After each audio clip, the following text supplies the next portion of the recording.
요한복음 19장 1절에서 16절. 이에 빌라도가 예수를 데려다가 채찍질하더라. 군인들이 가시나무로 관을 엮어 그의 머리에 씌우고 자색 옷을 입히고 앞에 가서 이르되 유대인의 왕이여 평안할지어다 하며 손으로 때리더라. 빌라도가 다시 밖에 나가 말하되 보라, 이 사람을 데리고 너희에게 나오나니 이는 내가 그에게서 아무 죄도 찾지 못한 것을 너희로 알게 하려 함이로라 하더라. 이에 예수께서 가시관을 쓰고 자색 옷을 입고 나오시니 빌라도가 그들에게 말하되 보라, 이 사람이로다 하매 대제사장들과 아랫 사람들이 예수를 보고 소리질러 이르되 십자가에 못 박으소서, 십자가에 못 박으소서 하는지라. 빌라도가 이르되 너희가 친히 데려다가 십자가에 못 박으라. 나는 그에게서 죄를 찾지 못하였노라.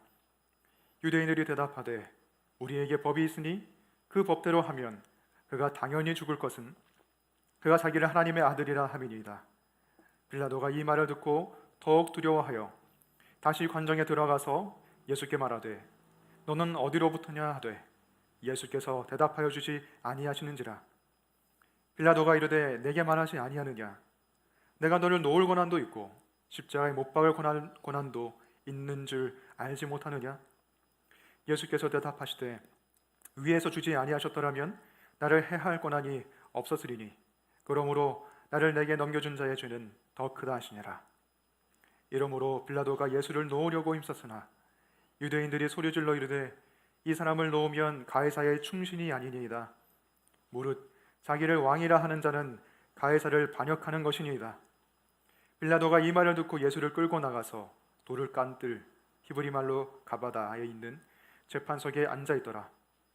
이날은 6월절의 준비일이요 때는 제6시라. 빌라도가 유대인들에게 이르되 보라, 너희 왕이로다. 그들이 소리 지르되 없이 하소서, 없이 하소서, 그를 십자가에 못 박게 하소서. 빌라도가 이르되 내가 너희 왕을 십자가에 못 박으랴? 대제사장들이 대답하되 가이사 외에는 우리에게 왕이 없나이다 하니 이에 예수를 십자가에 못 박도록 그들에게 넘겨주니라. 아멘. 자리 앉으시기 바랍니다. 오늘 말씀을 위해서 자 기도하겠습니다. 하나님 아버지, 오늘도 이 말씀을 통해서 우리가 우리 주 예수님의 그 고난과 그 멸시와 조롱당하신 모습을 봅니다. 주님, 이것을 볼 때에 십자가 우리가 이것을 오늘 볼 때에 우리의 눈이 밝아질 수 있게 주님 도와주시고 이 복음의 진리를 통하여 다시 한번 우리의 영혼이 살아나고 하나님에 대한 감사가 회복되고 또 성령께서 주시는 새 기쁨으로 살아갈 수 있도록 저희들이 이 시간에 붙들어 주시고 주관해 주시옵소서. 예수님 이름으로 기도드립니다. 아멘. 누군가가 고난을 당하고 아픔을 당하는 그런 모습을 지켜보는 게 굉장히 힘겨운 일입니다. 만약에 여러분이 누군가가 일방적으로 맞고 피투성이가 되는 그 모습을 옆에서 지켜보면서 만약에 여러분의 마음 가운데 아무런 느낌도 없고 아무런 감정의 동요도 없다면 사람들은 여러분에게 참 비인간적이라고 말할 것입니다. 근데 우리는 성경을 통해서 한 사람의 폭행당함과 피투성이가 된 그 모습, 그리고 죄가 없는데도 고통받는 그 모습을 우리가 보면서도 때로는 우리 마음 가운데 아무런 느낌이 없고 때로는 심지어는 진부하게 느껴진다고 생각되기도 하죠. 그분이 하나님의 아들이시고 그분이 다름이 아니라 우리 때문에 고통당하신다는 것을 우리가 머리로 알면서도 사실은 아무런 느낌이 들지 않는 비인간적인 그런 모습을 우리가 보일 때가 있다는 것입니다. 하지만 성령께서 우리의 눈을 밝혀주시고 다시금 이 본문을 우리가 진심으로 대할 수 있게 해주신다면 이 본문, 이 말씀, 한 사람이 우리를 대신해서 하나님의 아들이 우리 때문에 고통당하시는 이 모습을 통해서 다시 한번 우리의 마음이 회복되고 또 우리가 하나님의 뜻대로 살아갈 수 있는 힘을 얻게 되리라고 생각합니다. 그래서 오늘 예수 그리스도의 고난에 담겨있는 그 의미를 우리가 알기 원하는데요, 예수님께서 당하신 이 끔찍한 고난, 이것이 우리와 어떤 연관이 있을까? 이것이 우리에게 주는 메시지가 무엇일까? 크게 두 가지로 살펴보려고 합니다. 첫 번째, 예수님은 우리와 함께 고난을 받으신다. 두 번째, 예수님은 우리 대신에 고통 받으셨다. 첫 번째, 예수님은 우리와 함께 고통 받으신다. 지난주일에 살펴봤듯이 빌라도는 처음에는 예수님을 놓아주려고 애를 썼습니다. 그래서 유월절 명절 특사로 바라바와 예수 둘 사이에 한 사람을 택하면 풀어주겠다고 제안을 했어요. 그런데 빌라도 생각에는 아마 바라바는 많은 사람을 죽이고 밀란을 꾸민 사람이기 때문에 중범죄자이기 때문에 어쩌면 사람들이 죄 없는 예수님을 선택할지 모른다고 생각했을 것 같습니다. 그런데 사람들이 누구를 선택했습니까? 바라바를 선택했죠. 그리고 예수님은 십자가에 못 박으라고 했습니다. 빌라도의 예상이 완전히 빗나간 것이죠. 그래서 빌라도는 두 번째 방법을 씁니다. 최대한 예수님을 가장 불쌍한 모습으로 만들어서 사람들에게 동정표를 얻고자 한 것이죠. 그래서 빌라도가 예수님을 군인에게 넘겨주고 군인들은 예수님을 채찍질했습니다. 로마 시대의 채찍질에는 총 3단계가 있었다고 하죠. 강도에 따라서 가장 약하고 가벼운 채찍질부터 가장 심한 채찍질이 있는데 가장 심한 채찍질은 뼈 조각이 난 납조각을 채찍에 붙여서 그 채찍을 휘두를 때마다 살점이 뜯겨나갈 정도로 무시무시한 채찍질이었어요. 아마 예수님께서 이때에 그러한 채찍질을 받으셨다기보다는 아직까지 사형이 언도되지 않았기 때문에 가벼운 채찍질을 받으셨을 것입니다. 물론 나중에 십자가형을 언도받고 나서는 가장 혹독한 채찍질을 받으셨겠죠. 하지만 가벼운 채찍질이라고 해서 군인들이 힘을 잘 자기의 감정을 조절할 수 있는 그런 존재들이 아니에요. 가벼운 채찍질이지만 그 살이 다 찢어지고 온몸에 다 상처가 났을 것이에요. 그런 예수님을 군인들은 정말 장난감처럼 놀이개처럼 가지고 놀았습니다. 야, 네가 왕이냐? 네가 유대인의 왕이냐? 그러면 내가 한번 너를 왕으로 모셔볼게 라고 하면서 자, 그럼 왕관을 씌워드리죠.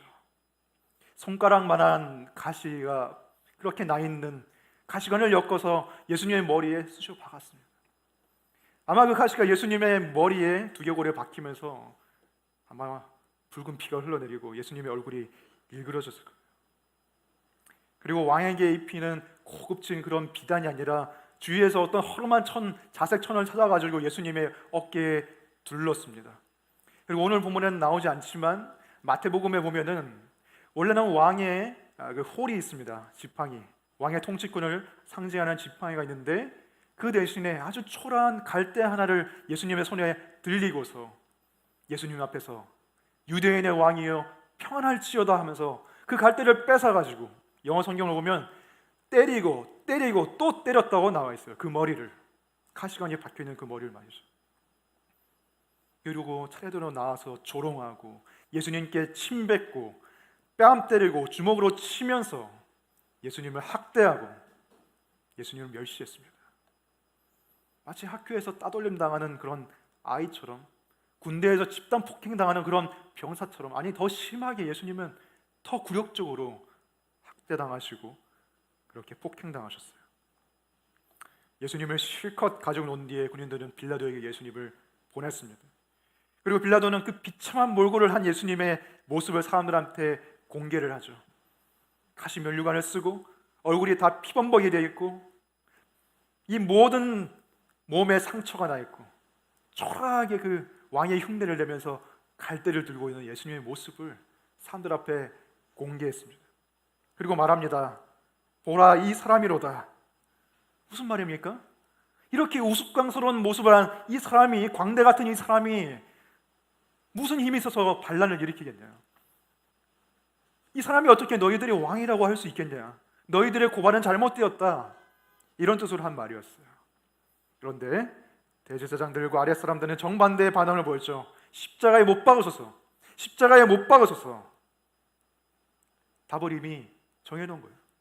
빌라도가 어떤 결정을 내리고 어떤 제안을 하든지 간에 그들은 이미 오늘 우리는 예수님을 십자가에 못 박겠다라는 마음으로 이곳에 모인 것이기 때문에 바꿀 수가 없었어요. 2000년 전에 예수님께서 이렇게 당하신 끔찍한 고난, 학대, 이것이 우리와 어떤 연관이 있을까요?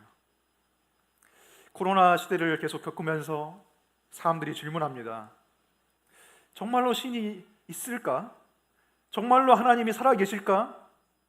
이렇게 코로나 때문에 전 세계적으로 사람들이 많이 죽어나가고 병상에서 많은 사람들이 가족을 잃어버리고 있는 이 상황 속에서 왜 신은 이 세상을 그대로 내버려 둘까? 그냥 지켜보기만 할까? 어떤 사람은 그냥 하나님이 있지만 하나님은 사람들을 고통으로 내몰아 놓고 하늘에서 멀찌감치 떨어져서 그것을 즐겨보고 있는 것이 아니냐라고 말하기까지 합니다. 믿는 사람들도 막상 자신에게 그 고통이 닥치면 하나님 도대체 어디 계십니까? 내가 이렇게 아픈데 하나님 왜 가만히 계십니까? 하나님 정말 계십니까? 라고 부르짖게 되죠. 하지만 우리는 오늘 이 본문에서 그냥 멀리서 우리의 고통을 지켜보시기만 하는 그냥 팔짱 끼고 계신 그런 하나님의 모습이 아니라 인간의 고통과 죄 가운데 그 한가운데에 들어오셔서 짓밟히고 학대당하고 조롱받고 상처 입은 그리고 십자가에서 죽으시는 그 하나님의 모습을 우리가 봅니다. 우리와 함께 고통받으시고 우리 대신에 고통받으신 하나님의 모습을 봅니다. 예수님은 우리 때문에 우리와 함께 고통받으셨어요. 그리고 지금도 우리와 함께 아파하시고 고통당하시는 분이 아들 예수님, 아들 하나님이십니다. 사울이 아직 거듭나기 전에 다메섹 도상에서 예수님을 만났습니다. 환상 속에서 예수님의 음성을 들었어요. 사울아 사울아 네가 어찌하여 나를 박해하느냐 라고 예수님께서 말씀하셨어요. 네가 어찌하여 나를 박해하느냐. 사울은 직접적으로 예수님을 때리거나 핍박하거나 죽이거나 한 적이 없어요.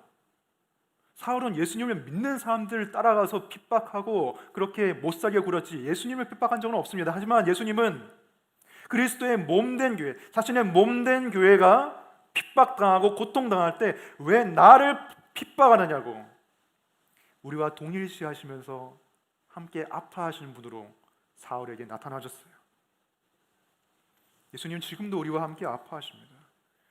우리는 예수님의 몸이기 때문에. 혹시 여러분 가운데 육체적인 아픔, 고통, 질병 가운데 있는 분이 계십니까? 예수님이야말로 몸이 아프다는 게 무엇인지 가장 잘 아시는 분이세요. 머리부터 발끝까지 다 고통당하신 분이 바로 예수님이십니다. 사실 육체적으로 아플 때, 질병에 걸렸을 때 그 육체적인 아픔보다 더 나를 괴롭게 하는 것은 나를 이해하지 못하는 사람들 때문이죠. 건강한 사람은 모릅니다. 늘 힘이 있던 사람은 약한 사람의 입장을 몰라요. 그것 때문에 더 아픈 거예요. 그리고 나를 더 힘들게 하는 것은 나 자신입니다. 내가 제일 불쌍해, 내가 제일 못났어, 제일 힘들어, 이러한 자기 연민 때문에 그 고통에서 벗어날 수가 없는. 근데 예수님의 고통을 볼 때, 우리보다 더 아파하신 예수님의 모습을 볼 때 우리는 나 자신에게서도 벗어날 수 있고, 그리고 나를 이해해 주시는 예수님 때문에 위로를 얻을 수가 있는 것이에요. 더 나아가 예수님은 정신적인, 정서적인 고통을 받으셨어요. 육체적인 고통뿐만이 아니라 로마 군인들에게 굴욕당하고 수치당하고 학대받으면서 그렇게 광대 취급을 받으셨어요. 우스운 존재처럼 보이게 되셨어요.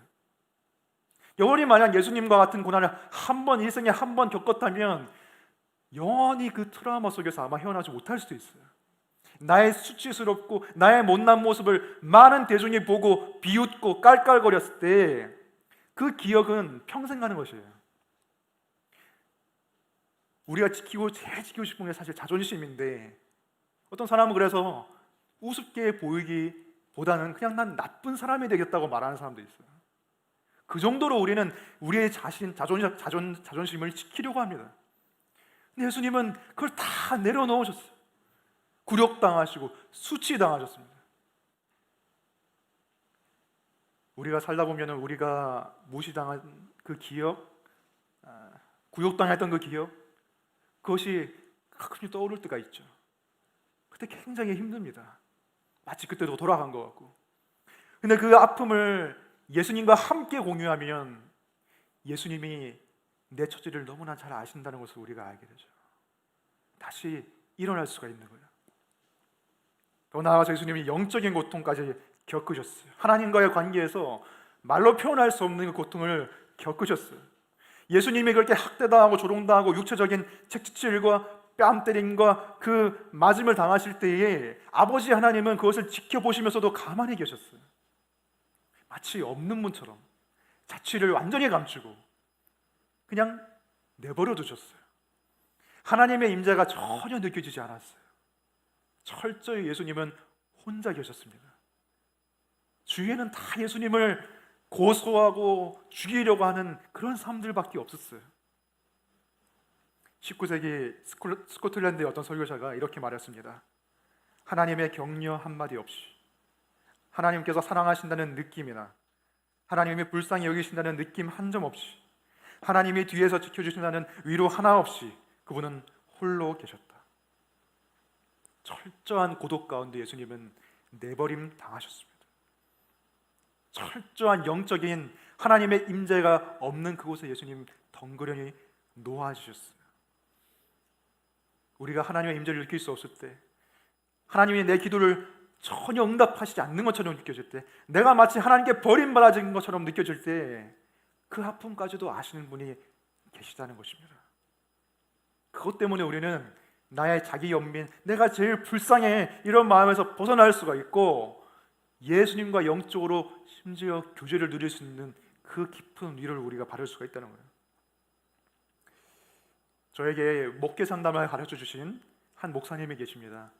그 목사님의 이야기를 한번 해드리려고 하는데, 그 목사님이 굉장히 건강하시고 태권도나 등산 같은 것도 굉장히 잘하셨던 그런 분이셨는데, 어느 날 갑자기 숨이 꽉 막혀오더니 그 자리에 털썩 주저앉고 쓰러져 버렸어요. 계속 설사하고 구토하고, 그래서 가까운 병원에 가봤더니 장이 마비가 됐다고, 주사를 맞고 이제 집에서 편안히 쉬면 나을 거라고 그 말을 듣고 병원 문을 나섰어요. 근데 그 병원 문을 나서는 그 순간 갑자기 또 호흡이 막혀오면서 숨을 쉴 수가 없고 쓰러지게 됐습니다. 바로 응급실로 실려갔죠. 병명이 뭔지 몰랐어요. 병명을 아는데도 2, 3일이 걸렸어요. 그 병명을 알고 보니까 뭐냐면은 급성 괴사성 췌장염이었어요. 그 췌장액이 몸속으로 흘러들어가서 장기를 녹이고 폐가 오그라들어서 자가 호흡을 할 수 없는 지경까지 갔었습니다. 치사율이 95%였어요. 치료될 가망성이 없었습니다. 의사가 기도하라고 했대요. 목사인 걸 아니까. 근데 정말 기적적으로 5%의 가능성을 뚫고 수술이 잘 되어서 치료가 됐어요. 이 췌장염이. 근데 여기까지가 이야기가 끝이면 너무 좋은데, 이틀 뒤에 또 사고가 일어납니다. 기도 석관을 하고 이제 가래를 빼고 있는데 갑자기 호흡이 또 안 되면서 숨이 끊어졌어요. 그래서 이 목사님의 귀에서 막 어레스트 하는 그 의료진의 그 다급한 목소리가 점점 희미해지면서 아무것도 들리지 않게 됐어요. 갑자기 고요해지면서 하나님께 감사 기도가 나왔다고 합니다. 하나님 감사합니다. 눈앞에 갑자기 십자가에 못 박히신, 가시관을 쓰신, 피를 흘리시는 예수님의 모습이 보였다고 해요. 그리고 예수님의 숨을 헐떡이면서 아주 힘들게 주여 저들의 죄를 용서하옵소서 라고 말씀하시는 것을 들으셨어요. 그리고 예수님과 눈이 마주치면서 예수님이 눈빛으로 이렇게 말씀하시는 걸 느꼈다고요. 얘야, 나는 더 아픈 그 고통 속에서 너와 함께하고 있단다. 이 말을 듣고 그 목사님께서 깨어나셨어요. 그리고 이후에도 계속해서 아프셨어요. 팽대부암, 대장암 이런 거를 겪으시면서 그 가운데 근데 그걸 이길 수 있었던 이유가 무엇이냐면, 나보다 더 아파하신 예수님이 나와 함께 하신다는 그것이 위로가 되어서 그 질병 가운데서도 몸을 이끌고, 원래는 신약학 쪽으로 나아가서 교수가 되실 분이었는데 그것을 다 내려놓고 환자들을 돌보면서 영적으로 조언해주고 상담해주는 원목 생활을 하시면서 많은 환자들에게 도움을 주시다가 작년에 크리스마스 이브에 돌아가셨습니다. 이 목사님의 삶을 볼 때, 그리고 예수님의 그 모습을 볼 때 우리가 많은 것을 느낄 수가 있어요. 물론 그 환상, 새로운 계시는 환상으로 주어지지 않아요. 근데 이 목사님을 보신 환상은 성경에 다 나와 있는 것이었고, 평소에 기도하고 묵상했던 것이 그 무의식 가운데 나타난 것이죠. 그것을 볼 때에 고통이 결코 선한 것이 아니더라 할지라도, 왜냐하면 천국에는 고통이 없으니까 우리는 그 가운데서 선한 선택을 할 수가 있고 선한 결과를 만들어낼 수가 있어요. 우리와 함께 하시는 예수님 때문에. 그래서 여러분의 고통 가운데 있을 때, 그것이 육체적 고통이든 정신적 고통이든 영적인 고통이든 간에 그것을 들고서 예수 그리스도 앞에 나아가시기 바랍니다. 히브리서 4장 15, 16절을 보시면은 우리에게 있는 대제사장은 우리의 연약함을 동정하지 못하실 뿐이 아니라 우리와 똑같이 시험을 당하셨기 때문에 우리를 이해하시는 분이라고 나와 있어요. 그리고 우리의 고통을 기도 가운데 은혜의 보좌 앞으로 들고 나가면 때에 따라 알맞는, 때에 맞는 적합한 은혜로서 우리를 도우신다고 하십니다. 약속하십니다. 그래서 예수 그리스도와 함께 그 고통을, 오히려 다른 사람들을 돌아보고 또 하나님과 연결되는 그 매개체로 삼을 수 있는 여러분이 되시기 바랍니다. 두 번째로, 예수님은 우리 대신에 고통 받으셨습니다. 예수님께서는 단지 우리와 공감하시기 위해 고통 받으실 뿐만 아니라 우리 대신에 고통 받으셨어요. 우리 대신에. 예수님은 아무 죄가 없이 고통 받으셨어요. 우리가 잘못해서 우리의 죄 때문에 고통받을 때가 많지만 예수님은 아무런 죄 없이 고통받으셨습니다. 빌라도도 이렇게 말했죠. 6절에서 너희가 친히 데려다가 십자가에 못 박으라. 나는 그에서 아무 죄를 찾지 못하노라고 말했습니다. 빌라도가 보기에도 예수님은 죄가 없었어요. 하지만 7절에서 유대인들은 예수님을 고발하죠. 유대인들이 대답하되 우리에게 법이 있으니 그 법대로 하면 그가 당연히 죽을 것은 그가 자기를 하나님의 아들이라 함이니이다. 신성 모독의 죄를 범했다는 거예요. 구약 성경에 의하면은 레위기 같은 말씀을 보면 하나님 외에, 유일신이신 하나님 외에 다른 신을 내세우거나 심지어 그 신이 자신이라고 할 경우에는 돌로 쳐서 죽이라고 되어 있습니다. 그래서 예수님이 자신을 하나님과 동일시했다는 이유로 신성모독의 죄로 고발하고 있는 거예요. 이 말을 듣고 빌라도는 더 두려운 마음이 들었습니다. 그 광기를 보고서. 그래서 9절에서 예수님께 묻죠. 너는 어디로부터냐? 예수님이 정말 하늘에서 온 그런 신적인 존재인지 아니면 땅에 속한 인간에 불과한 존재인지 물어보는 것이죠. 예수님 대답을 하지 않으셨어요. 대답하지 않으시자 빌라도가 답답한 마음에 말합니다. 내가 너를 놓을 권한도 있고 십자가에 못 박을 권한도 있는 줄 알지 못하느냐? 예수님이 대답하시죠. 위에서 주지 아니하셨더라면 나를 해할 권한이 없었으리니 그러므로 나를 내게 넘겨준 자의 죄는 더 크다. 네가 나를 풀어줄 수도 있고 십자가에 못 박을 수도 있는 그런 권한이 있지만 그 권한조차 하나님께서 주셨다. 그리고 나를 너에게 넘겨준 자의 죄는 더 크다라고 말씀하셨어요. 빌라도가 듣고 보니까 하나도 틀린 말이 없었습니다. 그냥 유대인들이 시기와 미움 때문에 예수님을 넘겼다는 것을 알고 있었어요. 그래서 예수님을 석방시키려고 노력했는데 그때 유대인들이 아주 결정적인 한마디를 합니다. 12절을 보시면 유대인들이 소리질러 이르되 이 사람을 놓으면 가이사의 충신이 아니니이다. 무릇 자기를 왕이라 하는 자는 가이사를 반역하는 것이니이다. 이는 신성모독의 종교적 죄뿐만이 아니라 황제를 반역한 자라는 정치적 죄까지로 고발하고 있는 것이죠. 역사가에 의하면은 이때 빌라도의 정치적 입지는 굉장히 좁아진 그 시기였다고 합니다. 빌라도가 처음은 원래는 군인이었어요. 근데 군인으로서 정치에 입문할 수 있었던 이유는 어떤 인맥 때문이었어요. 그 인맥은 세자누스라는 사람이었습니다. 세자누스가 황제에게 빌라도를 추천해서 빌라도가 총독의 자리에 앉을 수가 있었던 거예요. 그런데 예수님이 십자가에 사형당하시기 불과 몇 달 전에 세자누스라는 인물이 황제에게 숙청당했습니다. 밑보인 게 있었겠죠. 그러면 세자노스와 연이 있던 빌라도의 정치적 입지는 자연스럽게 줄어드는 거예요. 그리고 빌라도가 굉장히 난폭한 인물이었어요. 그래서 유대인들을 학살하기도 하고, 그리고 성전, 유대인들이 그렇게 중요시 여기는 그 성전의 그 기금을 마음대로 이용해가지고 수로를 짓는 데 써버렸어요. 유대인들이 많이 반란하고 많이 시위하고 그런 평화가 다 사라져버린 그런 유대 사회가 되어버려서 빌라도에게 많은 그런 책임을 묻고 있었던 상황이었습니다. 이런 상황 속에서 황제의 왕권에 도전하는 어떤 한 사람을 그냥 놓아줬다는 그런 소문이 황제에게 들어가게 되면 빌라도는 자신의 모든 걸 잃어버리게 되는 거예요. 그래서 유대인들이 당신이 이렇게 하면 가이사의 충신이 아니라고 말했을 때 빌라도가 덜컥 겁을 먹은 거예요. 결국 빌라도는 결심을 하고 예수님을 끌고 나가죠. 재판석에 앉아서 말합니다. 14절에 보라 너희 왕이로다. 유대인들을 한껏 조롱하는 말이었어요. 이 사람이 너의 왕이라니. 내가 참 어이가 없지만 내가 이런 판결을 내릴 수밖에 없구나 라는 의미예요. 유대인들은 미친 듯이 소리쳤습니다. 없이 하소서, 없이 하소서, 그를 십자가에 못 박게 하소서. 빌라도가 빈정대면서 말하죠.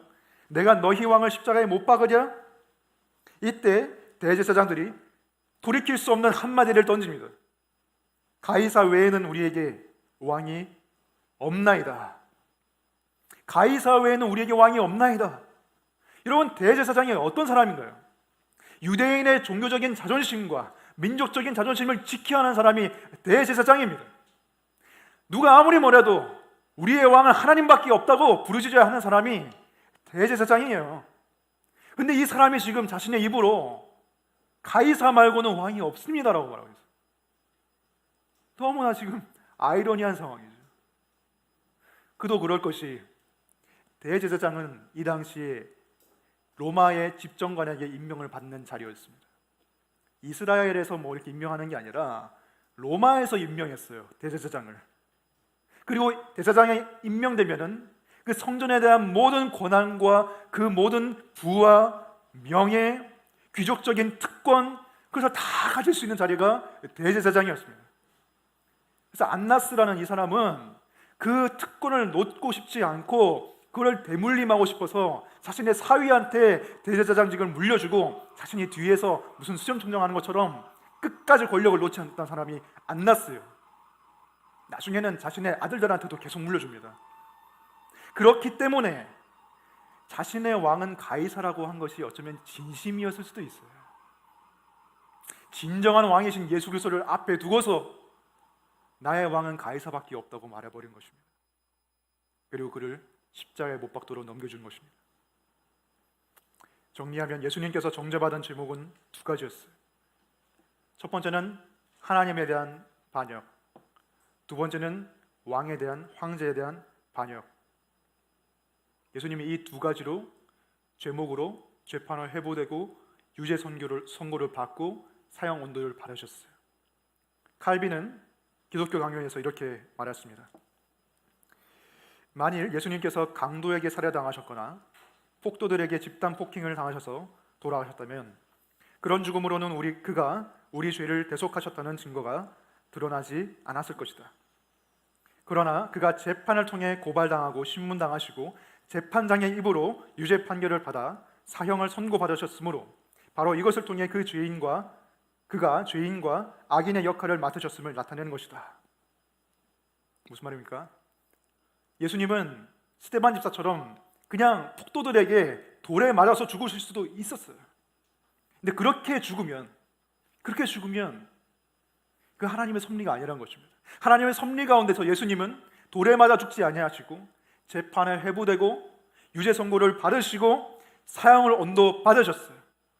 마치 하나님의 심판대 앞에서 우리가 받아야 될 그 죄목으로 예수님이 고발받으시고 예수님께서 그 죽음을 당하신 그것을 지금 이 본문에서 나타내고 있다는 것입니다. 사실 정말로 정죄받고 심판받아야 하는 자들이 누구입니까? 빌라도요, 대제사장입니다. 이 사람들이야말로 정말 하나님 앞에 심판받고 저주받아야 될 그런 사람들이에요. 이 사람들은 영적인 죄뿐만 아니라 수많은 죄를 저질렀어요. 자신들의 권력과 부를 잃어버릴까 봐 무고한 사람들이 희생시키고 예수님까지도 죽여버렸습니다. 그런데 만일 저와 여러분이 빌라도의 자리에 있었더라면, 만일 저와 여러분이 대제사장의 자리에 있었더라면 우리는 다른 선택을 할 수 있었을까? 자신의 안락함과 모든 부유함과 자신의 모든 명성에 달려있는 인생의 기둥과 같은 그 권력과 그 위치가 흔들리려고 할 때 바로 저 사람만 없으면 아무 문제가 없는데, 그때에 여러분은 그 자리에 있었더라면 어떤 선택을 했을까요? 그것을 알 수 있는 방법이 있습니다. 우리가 일상 속에서 어떤 선택을 내리는지 돌아보면 돼요. 우리는 뭐 권력이라고 할 것까지도 없지만 하나님을 위해서 나의 작은 권리들을 내려놓은 적이 있는가? 내가 마땅히 누릴 수 있는 권리들, 내가 재물을 쌓아놓을 수 있는 권리, 내가 사람들한테 인정받을 수 있는 권리, 내가 화낼 수 있는 권리, 그럼 마땅히 누릴 수 있는 권리를 하나님 때문에 내가 내려놓은 적이 있는가? 그걸 살펴볼 때 그것조차 우리가 못한다면 우리의 모든 것이 달려있는, 자신의 모든 것이 달려있는 그 총독의 자리, 대제사장의 자리, 그걸 우리가 어떻게 놓을 수가 있겠어요? 우리가 바로 빌라도요, 우리가 바로 대제사장입니다. 다를 게 하나도 없어요. 다를 게 하나도 없습니다. 우리가 바로 예수님을 십자가에 못 박은 자들입니다. 그럼 우리를 위해서 예수님은 고통받으시고 죄인 취급받으시고 십자가에 죽으셨어요. 자신의 그 작은 권리조차 하나도 놓지 않으려고 막 아등바등 살아가는 우리를 위해서 예수님은 우리를 지키시기 위해서 자신의 모든 걸 내려놓으셨습니다. 그것을 통해서 우리는 죄 씻음 받았고 하나님의 자녀가 되었습니다. 이것이 하나님의 은혜고 이것이 예수 그리스도의 희생이고 사랑입니다. 그럼 우리가 이제 어떻게 살아야 되겠습니까? 자신의 권력과 권리를 끝까지 지켜보겠다고 예수님까지 죽인 빌라도와 대제사장처럼 살아야겠습니까? 아니면 예수님처럼 그렇게 살아야겠습니까? 저희 삶을 돌아보면서 나는 그럼 무엇을 포기해야 될까 한번 생각해 봤습니다. 사실 예수님께서 우리를 위해서 죽으신 그 고난과 십자가, 그 신비로운 구원의 역사, 그것을 우리가 제대로 알기 위해서는 설교도 긴 설교를 들어야 되고 많이 공부해야 되고 또 그것을 많이 연구해야 되지만 막상 실생활에 들어와서는 아주 하찮고 사소해 보이는 일부터 시작하는 것이죠. 나의 삶에서 실천할 작은 권리 포기가 무엇일까? 저는 저의 시간을 어느 정도 포기하는 것이라고 생각했습니다. 아니, 다 하나님 앞에 내려놓는 것이라고 생각했어요. 저는 시간이 굉장히 중요한 사람이에요. 나를 위해서, 나 자신의 개발과 나 자신의 여가와 나 자신의 무언가를 위해서, 나를 위해서 시간을 투자하는 게 너무 중요한 사람이에요. 그래서 아내랑 엄청 많이 싸웠어요. 아내는 시간을 원하는 사람이기 때문에. 근데 그게 참 고쳐지지가 않았어요. 정말 고쳐지지가 않아서 많이 싸우고 지금도 잘 안 고쳐집니다. 근데 그거를 내려놓아야겠다고 생각이 들어요. 그 작은 것, 그것조차 내려놓지 못하면 내가 하나님을 위해서 무엇을 할 수 있을까? 먼저는 하나님과의 교제를 위해서 시간을 떼어놓아야 되고 가족과 또 교회를 위해서 그렇게 해야겠죠. 여러분은 어떻습니까? 여러분의 삶 가운데 무엇을 내려놓을 수가 있을까요? 무엇을 포기할 수가 있을까요? 어떤 작은 것을 예수님의 발 앞에 내려놓을 수 있을까요? 이것에 대해서 우리가 본받을 만한 그런 삶을 사신 분이 있어요. 오늘날 사람들에게 물어보면 존경하시는 사람이 있습니까? 물으면 잘 모르겠다고 대답하거나 그냥 없다고 대답하는 사람이 굉장히 많습니다. 이전에는 사람들한테 물어보면 한 명쯤은 다 있었던 것 같아요. 하다못해 그냥 이순신 장군이라도 되면서 존경한다고 말했는데 요즘 사람들은 사실 그런 존경심 자체가 많이 사라졌습니다. 존경할 만한 사람이 없어서인가? 그것은 아니죠. 모르기 때문입니다. 그래서 훌륭한 그리스도인들의 삶을 소개하는 것도 중요하다고 생각하는데, 우리나라에도 그리스도인으로서 정말 본받을 만한 그런 삶, 권리 포기의 삶을 사신 분이 있는데, 그 중에 한 분이 장기려 박사님입니다. 장기려 박사님은 외과 의사면서 또 평생 동안 가난한 사람들을 위해 힘쓰셨던 분이고, 지금 우리가 누리고 있는 의료보험의 체계를 기초를 닦으신 분이 장기려 박사님이에요. 이분이 죽을 때까지 자신의 사택 하나 없이 병원 옥탑방에서 지내면서 환자들을 돌봤습니다. 그 외에도 많은 선행을 하셨는데요, 이분이 22살에 경성의학전문대학교 학교, 그러니까 지금의 서울대 의대를 수석으로 졸업하고 엘리트의 길을 걸어갈 수가 있었는데, 꽃길을 걸어갈 수가 있었는데, 돌연 평양의 한 선교 병원으로, 작은 병원으로 가게 됩니다. 왜냐하면 자신이 처음에 의대에 입학할 때 하나님께 한 약속을 지키기 위해서, 평생 가난해서 정말 의사 얼굴도 한번 볼 수 없는 그 사람들을 위해서 내가 살겠노라고 하나님께 약속했던 것을 지키기 위해서 그곳으로 가셨어요. 의사라서 누릴 수 있는 명성, 부, 그런 거 다 포기한 것이죠. 이외에도 많은 일화들이 있지만 장기려 박사님이 자신의 특권을 포기한 유명한 사건이 있습니다. 그렇게 평양에서 의사 생활을 하면서 아내를 만나고 사랑하는 가족들을 그렇게 생기게 되었습니다. 6명의 자녀를 낳았어요.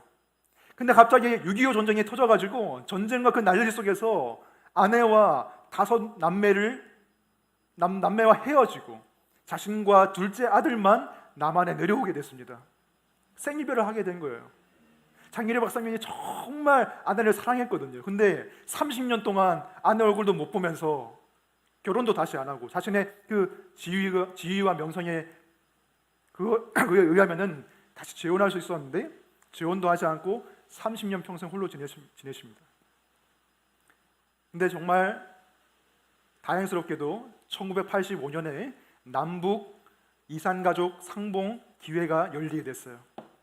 정부에서 우리나라에 많은 큰 기여를 하신 분에게 이산가족을 우선으로 만날 수 있는 그 특권을 드리겠다고 했습니다. 그 중에 장기려 박사님이 선정이 됐어요. 근데 장기려 박사님이 그것을 포기했습니다.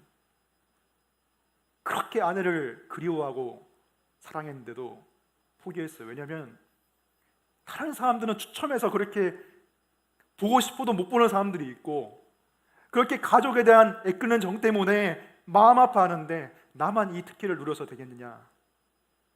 우는 사람들과 함께 울어야겠다고 자신의 특권을 내려놓으셨어요. 정말 우리가 본받고 싶지만 따라가기 힘든 그런 모습이죠. 예수님의 그런 삶을 닮은 모습이라고 생각합니다. 다른 사람의 고통과 아픔을 함께 나누는 자리로 나아가는 것. 예수님께서 인간의 고통과 그 죄 가운데로 들어오셨듯이 우리도 그 가운데로 함께 내려가는 것. 대제사장과 빌라도처럼 어떻게 해서든지 자기가 갖고 있는 것을 지키려고 아등바등 애쓰는 것이 아니라 우리의 왕이신 그리스도께 다 내려놓는 것. 하루아침에 도달할 수 있는 경지는 아니라고 생각합니다. 그러나 우리가 예수 그리스도의 우리와 함께 받으신 그 고통을 생각할 때, 그 사랑을 생각할 때, 그리고 우리 대신에 고통당하신 예수님의 은혜를 생각할 때 조금씩 우리는 그와 같은 삶으로 나아갈 수 있다고 생각합니다. 우리는 모두 어떤 길 가운데 서 있어요. 그리고 그 길은 대부분의 사람들이 높은 곳을 향해 나 있는 길이길 바라죠. 높이 올라가기를 원해요. 근데 진정 높이 올라가기 위해서는 내가 가지고 있는 것들을 내려놓고 비워야 한다는 것을 우리는 잘 모르고 살아갑니다. 여러분은 어떤 길 위에 서 있습니까? 예수님을 닮아가는 십자가의 길 위에 서 있습니까? 아니면 대제사장과 빌라도처럼 자신의 그 권리를 움켜잡고 있는 그 길 위에 서 있습니까? 둘 중에 한 길을 우리는 선택할 수밖에 없습니다. 여러분들이 어느 방향으로 가고 있든 간에 돌이켜서 생각해 보시고 다시 한번 예수 그리스도의 십자가의 길로 나아가시길 축원합니다. 기도하겠습니다.